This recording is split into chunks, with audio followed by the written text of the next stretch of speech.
Yo, what's going on YouTube? bgram44 back here again today with another video, and today I'm covering the best overall settings in Black Ops Cold War.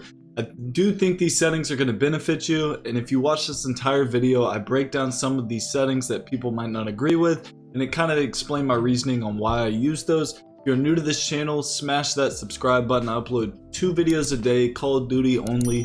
Join the gang, we cover everything. Hit the like button if this video helps you. Without further ado, let's get right into it. Alright gang, we are going to breeze right through this. You can screenshot these if you are on your phone. If you're on PC, just pause the video, check out these settings.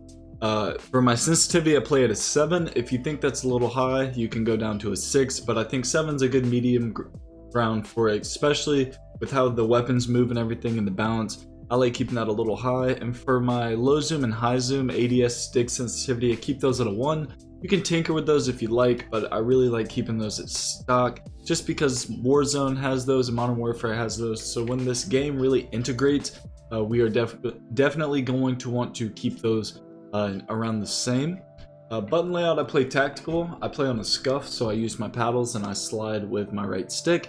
Regardless of if you have paddles or not, I think tactical is the best button layout, just for the simple fact sliding in this game is massive. You can be very evasive with sliding. Now, having it at right stick is huge. I don't melee too many people in this game, and I feel like when it comes down to me doing the knifing challenges or having to assassinate, I'll just dedicate a paddle to B. That is where your melee goes, it turns into B, so tactical, it's a great one. Flipping your bumpers with your triggers.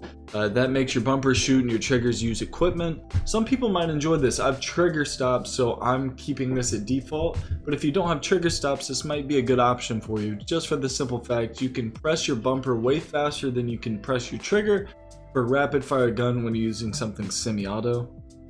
Inverted look disabled. Controller vibration I keep disabled. I like having full control over my guns. I feel like when I have vibration, it might throw me off just a hair, so we're keeping that disabled. Aim down sight, aim assist. This is where everything got tricky. I released a video earlier in the week talking about no aim assist, and I have to admit it, I was mistaken. There is aim assist in this game. This setting in particular only works in zombies and campaign. The slow down and strafing aim assist is what works in multiplayer.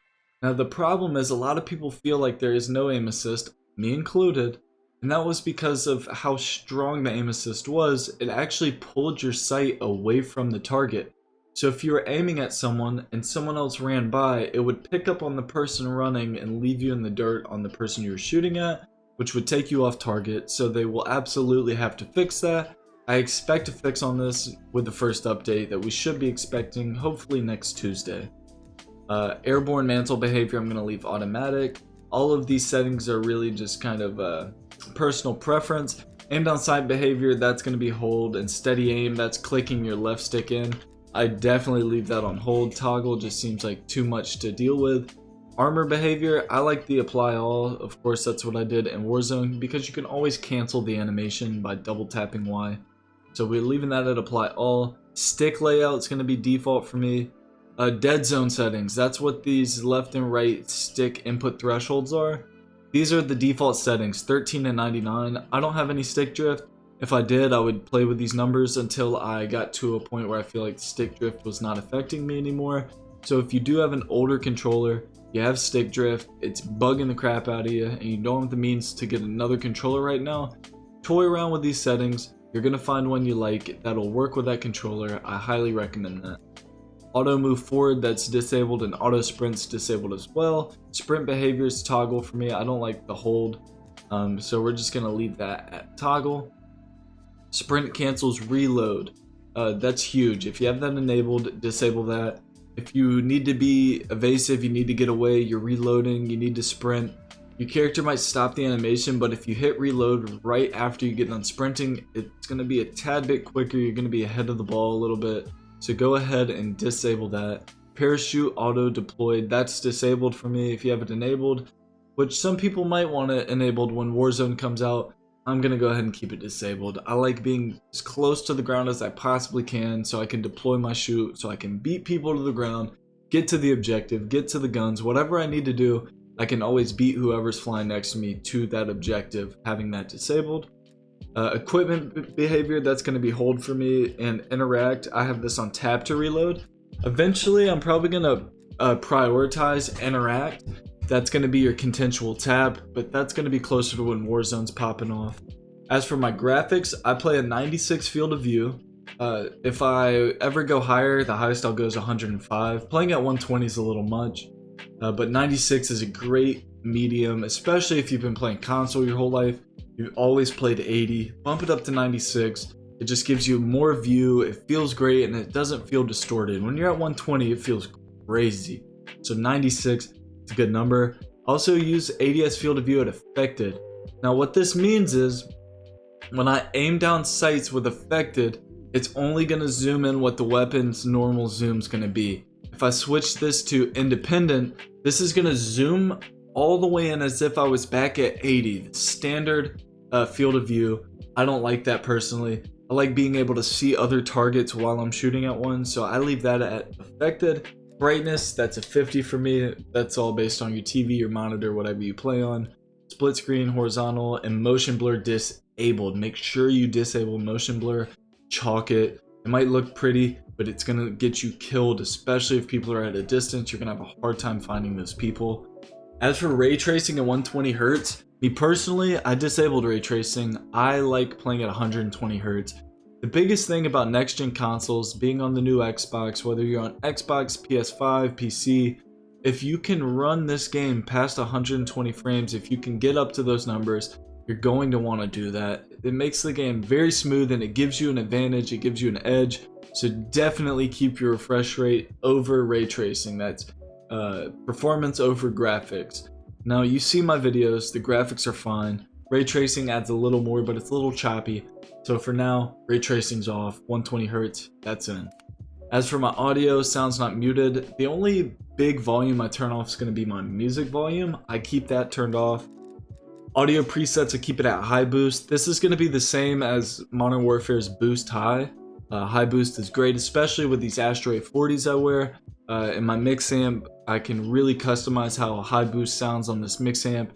And even if you don't have a mix amp, it's going to make footsteps stand out just a tad bit more. So definitely keep high boost on. Hit marker sound effect, we're going to leave that enabled. I don't know, there's too much aesthetic behind it. So I leave that on. Speakers, headphones, game sound device. This is blank for me. I don't really know what this is going to do.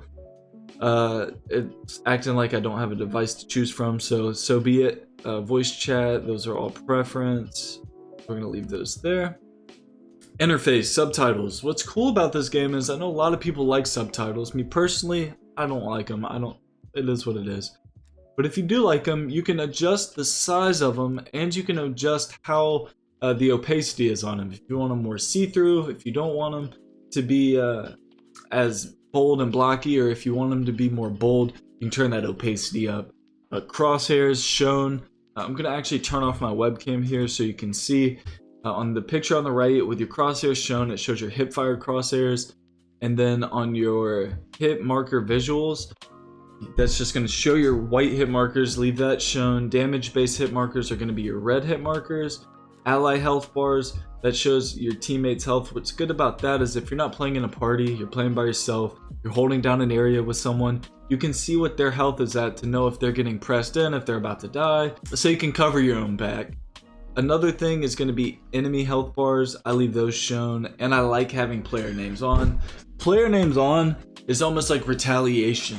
I mean, you have every once in a while, there's one person that just grinds your gears. He's putting you down, putting you down, putting you down.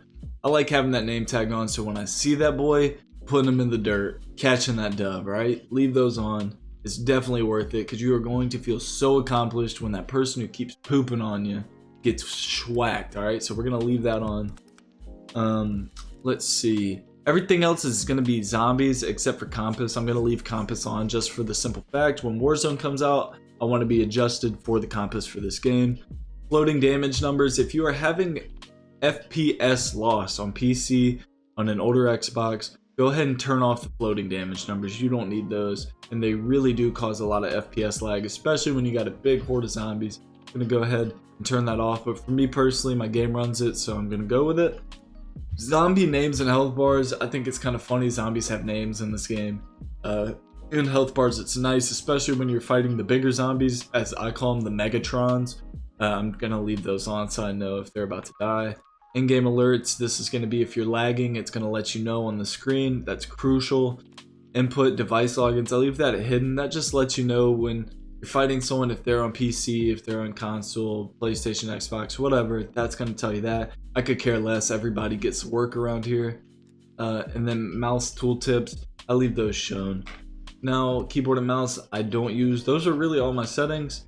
If you benefit from these settings at all, make sure you press that like button, hit the subscribe button, join the gang. I upload 2 videos a day, and I love it, man. I can't believe that this channel's grown to this point, and I finally feel like I have a platform where I can get on here and express my tips and tricks with you all and have just a super supportive community. This year's been huge. We have gained over 2,000 subscribers this year, which is monumental for me. The goal was 1,000 and we flew right past it. So thank you all so much, and I'll catch y'all in the morning with another upload. Let's get it.